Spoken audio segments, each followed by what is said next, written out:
Hi, my name is Sarah Ristic, and my action research project focus is how can I use differentiation when creating and teaching lessons to increase students' engagement.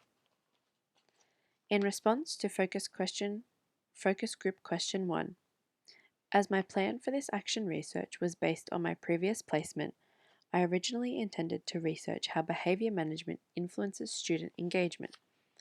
Once I started my final placement, I knew that this focus would not be appropriate, so I changed it to something that would suit my class's needs. I had to change my focus for this prac as I had such a range of learners in my class that differentiation was essential. This is my submission page, with my Weebly address, my email, and best contact number just in case. My declaration is also here, which states that I hold a copy of this assignment if the original is lost or damaged. I hereby certify that no part of this assignment or product has been submitted by me in another previous or current assessment except where appropriately referenced and with prior permission from the unit coordinator. I confirm that I have submitted the script of my conversational presentation to plagiarism detection software, which may retain a copy on its database for future plagiarism checking. The school that I completed my final placement at was Minto Public School. Located in Minto, southwestern Sydney, it is one of 3 primary schools on the same street, and it is the smallest with only 215 enrolments. Minto is a low to middle class suburb, which indicates a disadvantaged area. The school itself consists of 9 K-6 classes, and 2% of the population are Indigenous, while 76% of students come from a language background other than English. This provides a challenge for the teachers as there are limited support staff due to lack of funding. The class I was placed in was a Stage 3 5-6 composite class. When I started, there were 25 students, but 2 new enrolments started while I was there, one of whom came from Tonga and spoke very little English. The other was at stage level, possibly even a little advanced. There are 3 students who speak another language regularly at home, including the new student, and 1 student diagnosed with a mild intellectual disability. I found this class to be a great challenge because the learning range was from early stage 1 to stage 4 and onwards. The focus of my action research project was to discover how differentiation would improve levels of student engagement and support the learning of those students. I planned on differentiating instruction and activities, and the strategies I used were varied from mixed ability groups to using outcomes from other stages in the syllabus on the same topic. Santangelo and Tomlinson state that teaching should be tailored to the strengths and needs of learners rather than a one-size-fits-all approach. During my data collection, I used many different types of data. I obtained permission from both the principal and my mentor teacher before taking any photographs. The school already has a record of students who have permission to publish photographs, so permission notes were not necessary.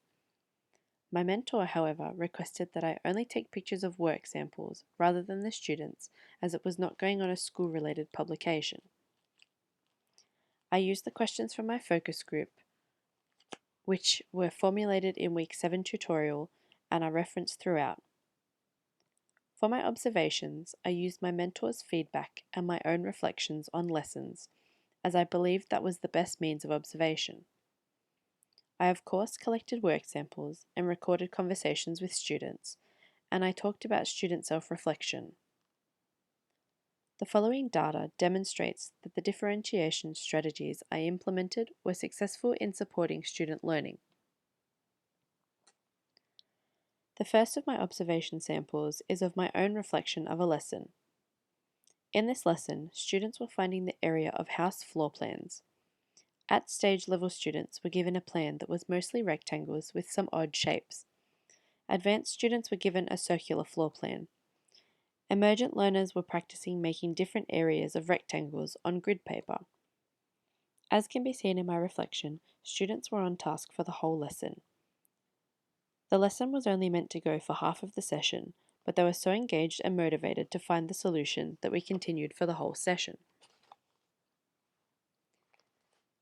My next observation sample is my mentor's feedback. My mentor teacher's feedback reflects that the engagement I was seeing throughout the lesson, and it feels great to get an exemplary for that lesson. The goal that my mentor teacher set for all of my lessons was to differentiate appropriately.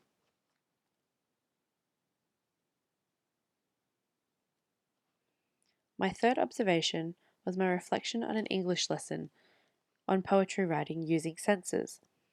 My mentor teacher gave me verbal feedback for this lesson, so I wrote my own reflection after the lesson. This practice proved helpful for my own professional reflection, as I'll be able to go back and use it when I'm planning future lessons.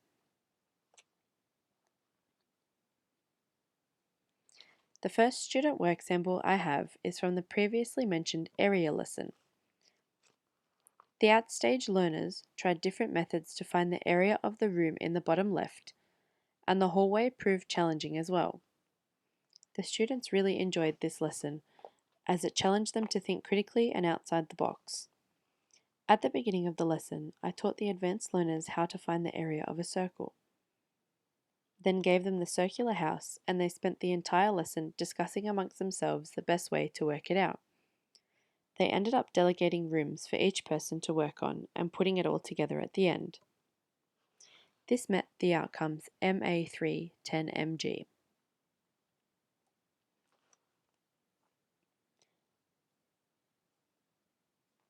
The next work samples are from the poetry lesson. The first image is of the brainstorm we did as a class. The task was to write a poem from the perspective of a soldier on the battlefield, using all 5 senses. During the brainstorm, students showed their answers on whiteboards, proving more engaging as everyone needed to have an answer before moving on. After the brainstorm, the students were placed into mixed ability groups selected by my mentor teacher and were engaged and on task for the whole lesson. The use of mixed ability groups was an excellent way to extend the outstage learners while still supporting the advanced learners. Harris and Meltzer discussed the importance of group work in the classroom and how it contributes to motivation and long-term engagement. The emergent learners worked in a group with me, and we wrote a shorter poem together. The second image here is an example of a mixed group's work, and the third image is the poem the emergent learners wrote together.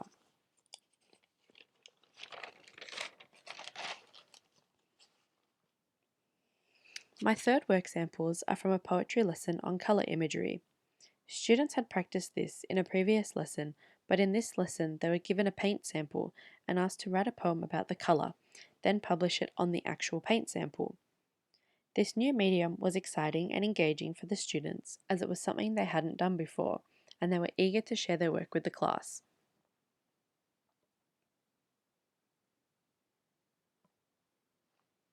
The final work samples I have to show are from the culmination of 3 history lessons. The students had spent 2 previous lessons researching their chosen Australian colony and spent the third lesson making a poster to convince free settlers to move there. This task was again differentiated by placing students of mixed ability groups together where they were able to bounce ideas around and build on ideas. The use of digital technologies in my lessons proved useful in engagement because students were directing their own learning by conducting their own research. It is important to allow students to guide their own learning, as it helps with motivation and engagement.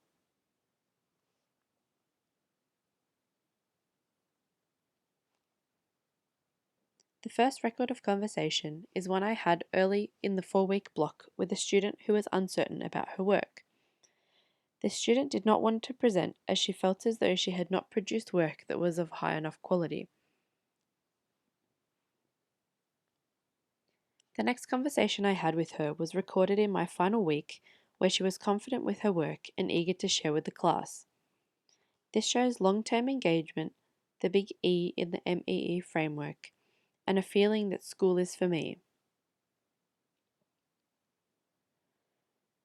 The next conversation I had was with an advanced student who didn't feel comfortable telling me the work was too easy.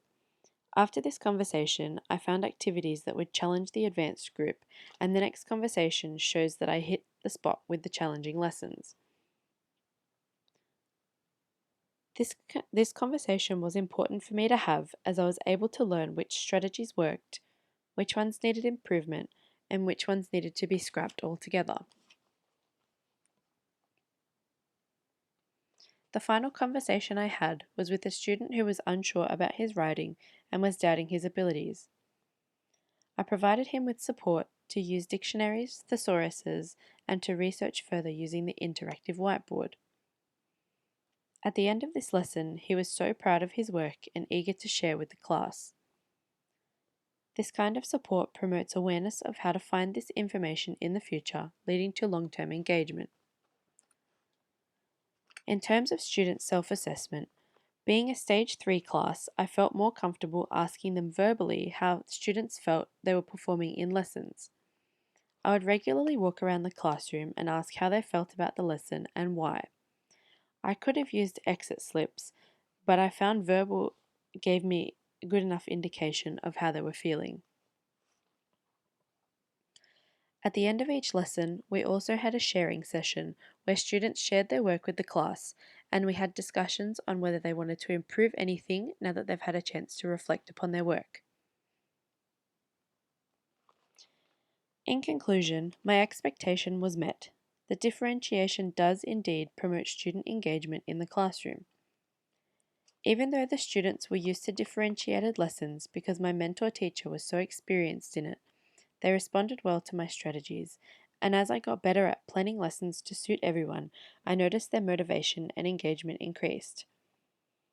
In turn, my relationships with the students improved because they saw the effort that I was putting in to provide lessons to suit them, which showed that I cared about their learning, incidentally, caring about them as people and as my students.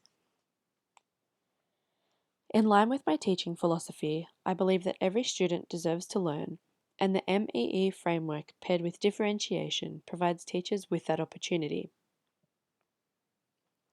These are my references, and my first appendix is my consent forms from both the principal and my mentor teacher.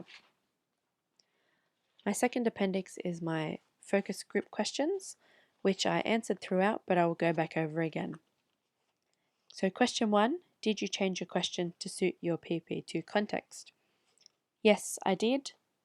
As mentioned earlier, my original question was related to classroom behaviour management, which was not an issue at Minto, so I changed my question to differentiation in order to best support my class and their learning.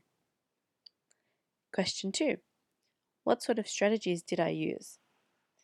Mixed ability groups, which are important because peer collaboration provides so many benefits in the learning process. Mixed abilities provide the opportunity for at-stage learners to be extended by advanced learners.